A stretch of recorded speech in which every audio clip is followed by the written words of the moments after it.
आइए आज की क्लास में हम लोग क्लास 10 का चैप्टर 1 जिसका नाम क्या है रासायनिक अभिक्रिया एवं समीकरण, इसको हम लोग जो है स्टार्ट करेंगे आज की क्लास में।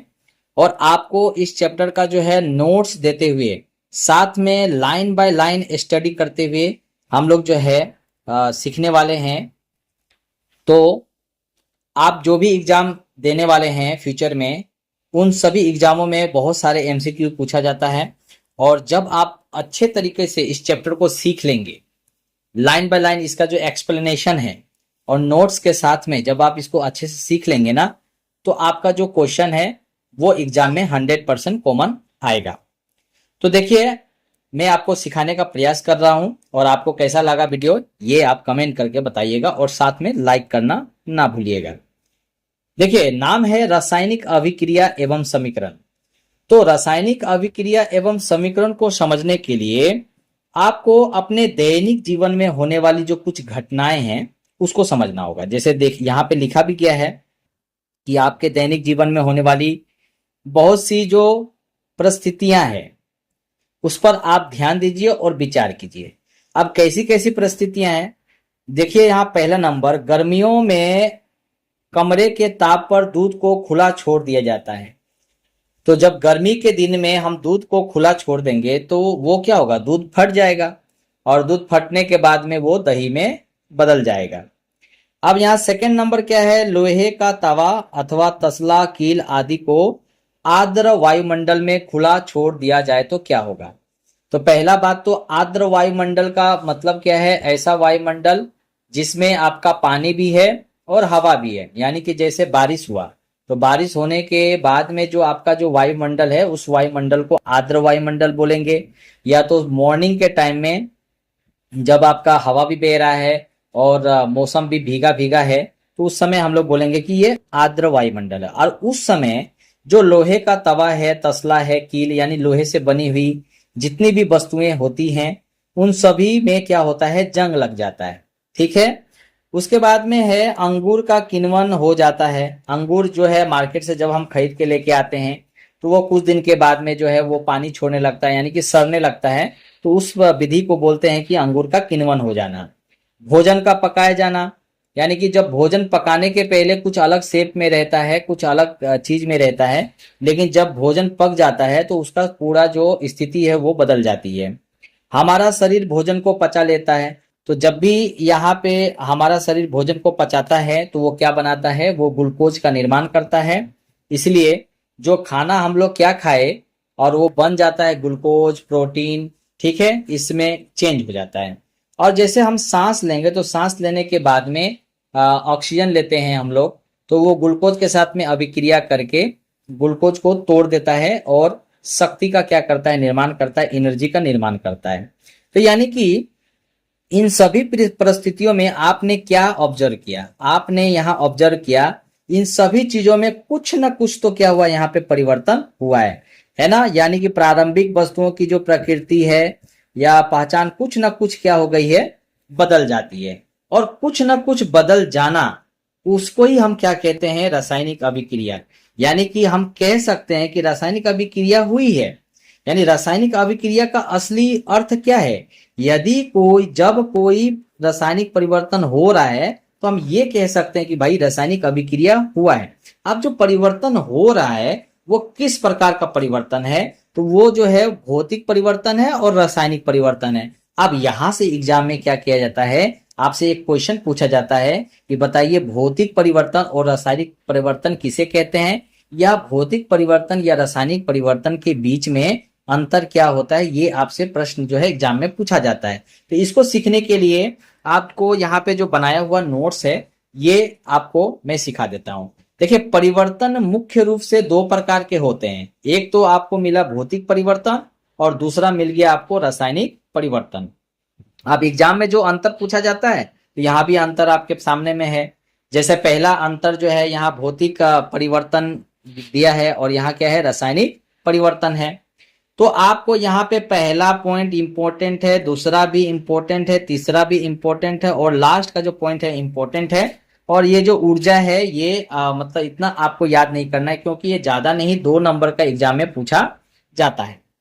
अब देखिए यहाँ पे भौतिक परिवर्तन में हमेशा नया पदार्थ नहीं बनता है, लेकिन रासायनिक परिवर्तन जब भी होता है तो एक या एक से अधिक नए पदार्थ का क्या होता है, निर्माण होता है। ठीक है, जैसे कि अभी हम लोग जो उदाहरण पढ़ रहे थे तो उस उदाहरण में हमेशा क्या हो रहा था, नया पदार्थ का क्या हो रहा था, निर्माण हो रहा था। तो वो सभी जो उदाहरण थी वो सभी के सभी क्या थी, रासायनिक परिवर्तन थी। और जब रासायनिक परिवर्तन हो रहा है इसका मतलब वहीं पे रासायनिक अभिक्रिया होता है। यहाँ पे है उत्कर्मण्यता। उत्कर्मण्यता का मतलब है कि जब रासायनिक परिवर्तन होता है तो वापस, जैसे मान लीजिए दूध से दही बन गया, अब दूध से दही बन गया तो क्या दही से फिर हम दूध बना सकते हैं क्या, नहीं बना सकते ना। तो यही एक गुण का नाम ही है उत्कर्मण्यता, यानी कि आपका जो भौतिक परिवर्तन जब होता है तो उसको हम लोग उत्कर्मणीय कर सकते हैं, यानी वापस पाया जा सकता है। मतलब जैसा, जैसे मान लीजिए कागज है, कागज को आप फाड़ दिए तो वो कुछ तो नया नहीं बना और वो कागज ही रह गया, यानी कि उसको फिर से हम जोड़ के कागज बना सकते हैं। लेकिन रासायनिक अभिक्रिया, रासायनिक परिवर्तन में ऐसा नहीं होता है, वापस नहीं पाया जा सकता है, क्योंकि यह क्या है, अनुत्कर्मण्य है। ये क्या है, अनुत्कर्मण्य है, जबकि जो भौतिक परिवर्तन है वो क्या है, उत्कर्मण्य है। ठीक है, उसके बाद में आप बात करते हैं गुणों में बदलाव। तो गुणों में बदलाव का मतलब है कि केवल भौतिक गुण का जो अवस्था है, मान लीजिए पहले वो आपका ठोस था तो हो सकता है कि वो तरल बन जाए या गैस बन जाए, तो वो अवस्था में परिवर्तन हो जाएगा, उसके रंग में परिवर्तन हो जाएगा, आकार में परिवर्तन हो जाएगा। लेकिन रासायनिक संरचना और गुण दोनों बदल जाते हैं। रासायनिक परिवर्तन में उसका पूरा का पूरा संरचना ही बदल जाएगा, उसका पूरा पूरा गुण ही बदल जाएगा। पहले जो दूध का जो स्वाद था और दही का जो स्वाद है, पूरा गुण ही बदल गया। तो अब जाके बोलते हैं कि भैया रासायनिक परिवर्तन हो गया है, रासायनिक अभिक्रिया हो रहा है। उदाहरण के लिए यहाँ पे आपको ये भी नोट करते हुए जाना है, जैसे कि बर्फ का पिघलना। अब जैसे बर्फ पिघल रहा है तो बर्फ क्या पिघलेगा तो पानी बनेगा, और फिर पानी को आप ठंडा कर देंगे तो बर्फ बन जाएगा। फिर पानी का वाष्पीकरण, यानी कि पानी को फिर से आप वाष्पीकरण करेंगे तो वो, और ठंडा करने के बाद फिर वापस पानी बन जाएगा। तो कांच का टूटना, कांच टूट गया तो क्या बन गया, है ना, कांच टूट जाने के बाद तो कांच ही रहेगा ना। तो यहाँ कोई खास परिवर्तन नहीं हो रहा है, तो इसीलिए इसका नाम है भौतिक परिवर्तन। और रासायनिक परिवर्तन में देखिए, लोहे में जंग लग जाना, कागज का जल जाना, दूध से दही बन जाना, और मान लीजिए कि जैसे कि अभी बहुत सारा हम लोग उदाहरण पढ़े थे। और यहाँ पे एक साथ में उदाहरण कुछ और भी याद रखिएगा, जैसे मोमबत्ती का, ये एग्जाम में फंसाता है। जैसे मोमबत्ती का दहन पूछेगा आपको तो ये है रासायनिक। लेकिन मोमबत्ती का जब वो पूछेगा कि पिघलना, जब मोमबत्ती पिघलेगा, पिघलना, ये है आपका भौतिक। क्योंकि मोमबत्ती जब पिघलेगा तो मोमबत्ती ही बन जाएगा। लेकिन मोमबत्ती का दहन हो गया तो जो आग उत्पन्न हुआ, जो गैस उत्पन्न हुआ, वो क्या है, एक रासायनिक परिवर्तन है। ठीक है, आपको ये समझ में आ गया। अब यहाँ आगे बुक में आते हैं और बात करते हैं। देखिए, अब यहाँ इन सभी चीजों का अच्छा से समझने के लिए कि भाई रासायनिक अभिक्रिया क्या होती है, इन सभी चीजों को अच्छे से समझने के लिए हम लोग को एक क्रियाकलाप करना होगा। और क्रियाकलाप 10 क्लास के लिए बड़ा ज्यादा इंपॉर्टेंट है, यानी कि यहाँ से एग्जाम में क्वेश्चन तो आता है। तो सबसे पहले क्रियाकलाप 1.1 पर आते हैं। और क्रियाकलाप 1.1 में आपको बोला है कि आप लगभग क्या करिए, 3 से 4 सेंटीमीटर लंबे मैग्नीशियम रिबन को रेगमाल रगड़कर साफ कर लीजिए। मतलब है कि मैग्नीशियम का रिबन लेना है। अब मैग्नीशियम का रिबन क्या होता है, देखिए ये जो आपका है, ये क्या है, मैग्नीशियम का रिबन है। ठीक है, ये इस तरह से मैग्नीशियम का रिबन क्या होता है, दिखाई देता है, प्लास्टिक के रूप में रहता है। आप लोग के स्कूल में भी आप लोग के टीचर से जब आप पूछेंगे तो आपको ये दिखाई देगा, या वो आप लोग को दे देंगे, आप लोग देख सकते हैं। ठीक है, अब ये मैग्नीशियम जो रिबन है, इसको मतलब पहले जलाने के पहले इसको क्या करना है, हमको साफ कर लेना है। क्यों साफ कर लेना है, यहाँ पे बहुत ज्यादा इंपॉर्टेंट ये बात है। क्योंकि देखिए, मैग्नीशियम Mg इसका फॉर्मूला होता है। जब भी ये ऑक्सीजन के साथ में रिएक्शन करेगा ना, तो ये ऑक्सीजन के साथ में रिएक्शन करके क्या बनाता है, MgO बनाता है। क्या बनाता है, MgO। और ये कैसे बना है ये आप टेंशन मत लीजिए, मैं आपको ये सिखाऊंगा। ठीक है, अब मैग्नीशियम इतना ज्यादा रिएक्टिव है कि ये ऑक्सीजन के साथ में रिएक्शन किया तो ये MgO बना लेगा। और ये MgO क्या करेगा, जब हम लोग मैग्नीशियम को बर्न करेंगे तो ये बर्न होने से उसको रोकता है, मतलब जलने ही नहीं देगा। तो सबसे पहले हम लोग को मैग्नीशियम रिबन को साफ करना पड़ेगा, ताकि मैग्नीशियम ऑक्साइड का जो परत है, पतला सा परत, वो वहां से हट जाए। और जब एक बार पतला सा परत वो हट जाएगा, तब उसको जलाने से वो फिर जलना शुरू हो जाएगा। और जलने के बाद भी आपको आश्चर्य होगा कि जब मैग्नीशियम को हम लोग जलाएंगे ऑक्सीजन के प्रेजेंट में, तो फिर से ये मैग्नीशियम ऑक्साइड ही बन जाएगा। अच्छा, ये जो रिएक्शन मैंने लिखा ये अभी आपको समझ में नहीं आएगा, ये हम लोग अच्छे से डिस्कस करेंगे, पूरा एक क्लास में अच्छे से डिस्कस करेंगे। अभी इसका समय है, जस्ट आप अभी समझते रहिए कि मैग्नीशियम को ऑक्सीजन में जलाएंगे तो क्या बन जाएगा, मैग्नीशियम ऑक्साइड ही बनेगा। यहाँ पे क्या बन रहा था, पतला सा परत बन रहा था, है ना, पतला सा क्या बन रहा था, परत बन रहा था। लेकिन ये जो मैग्नीशियम ऑक्साइड जो बनेगा, ये एक क्या होगा, ये एक पाउडर के रूप में होगा, है ना, जिसका कलर जो है क्या होगा, सफेद होगा, सफेद पाउडर, है ना, ये जो बनेगा क्या होगा, सफेद पाउडर। अब यहाँ से एक्टिविटी पढ़ने का कोई अर्थ नहीं रहा, क्योंकि एक्टिविटी में जो भी इंपॉर्टेंट बात था मैंने यहाँ पे आपको बोल दिया। लेकिन यहाँ से एक बहुत बड़ा क्वेश्चन आता है कि मैग्नीशियम को जलाने के पहले मैग्नीशियम को क्यों साफ किया जाता है। तो मैं अभी ऐसे बोल देता हूं और इसका नोट्स आपको मैं बाद में दे दूंगा। देखिए, मैग्नीशियम बहुत ज्यादा अधिक अभिक्रियाशील तत्व है।